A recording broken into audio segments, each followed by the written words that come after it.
অর্থাৎ একটি উপজেলা পরিষদ নির্বাচনের জন্য সকল বাহিনী মিলে আমরা 6,000 ফোর্স কাজ করব। তাহলে বুঝতে পারছেন আমি যেটা বলি, নিরাপত্তার জন্য আমরা পর্যাপ্ত ব্যবস্থা গ্রহণ করেছি। নিরাপত্তা পরিকল্পনা আমরা বিভিন্ন লেয়ারে সাজিয়েছি। এক কথায় নিরাপত্তার চাদরে সদর উপজেলা পরিষদ ঢাকা থাকবে। যে আপনারা যদি বলেন আরও সেগমেন্ট করে, আমাদের 219টি কেন্দ্র, প্রত্যেকটি কেন্দ্রে কমপক্ষে 5 জন পুলিশ ফোর্স থাকবে, তারপরে 17 থেকে 18 জন আনসার, অর্থাৎ 21 জনের নিচে কোনো কেন্দ্রে কোনো ফোর্স থাকবে না। 3টি কেন্দ্রে আমরা সাধারণত 5 থেকে 10টি কেন্দ্রে একটি করে মোবাইল দিই।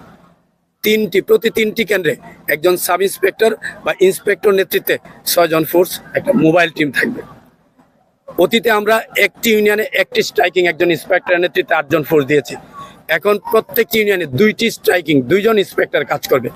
পৌরসভার প্রত্যেকটি ওয়ার্ডে একটি স্ট্রাইকিং কাজ করবে। অর্থাৎ বিভিন্ন লেয়ারে আমরা নিরাপত্তা সাজিয়েছি ভিজিবলি। আরেকটা হচ্ছে আমাদের সাদা পোশাকে পুলিশের ডিএসবি লোক কাজ করবে, বিভিন্ন গোয়েন্দা সংস্থা কাজ করবে। অর্থাৎ আমি বলেছি নিশ্চিদ্র নিরাপত্তা ব্যবস্থা থাকবে। ভোটাররা নিরাপদে নির্বিঘ্নে নির্ভয়ে ভোট কেন্দ্রে আসছে, ভোট কেন্দ্র থেকে ভোট দিয়ে বাড়ি চলে যাবে। নিরাপত্তার দায়িত্ব আমাদের। আমরা সেই জন্যে যা যা করা দরকার সব ব্যবস্থায় রেখেছি, সেটাই করব। এরপরে আমি আপনাদের বলি, সবসময় যে কথা বলি, আমরা কোনো আশঙ্কা দেখছি না।